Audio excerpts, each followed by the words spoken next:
seat দেব না এমনি দে এমনি খায় বাদাম খাওয়ায় হ্যাঁ হরিণ রে সিল্লা বাদাম খাওয়ায় দেখছো সিল্লা দেন কোন জায়গা নবাব জাতি গায়ে বসে হরিণ রে বাদাম সিল্লা দেন তুমি খাওয়াবে ও এটা উঠে গেছে এই দেখো হরিণ কিভাবে মাথা বের করছে দেখছো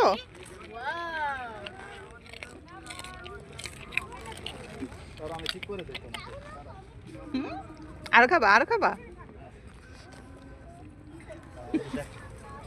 ও আরে 2 কেজি খাওয়াবি 2 কেজি খাইবো না আর দিম না দেখো তোমার আম্মু খাওয়াচ্ছে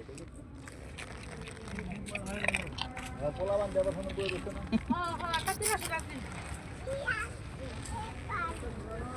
দিহান দেখেছো কি করেছি দেখেছো হরিণকে আমরা বাদাম দিয়েছি দিহান খাওয়াবে আসো ওইটা রেখে দাও ওইটা না বাদাম খাবো আসো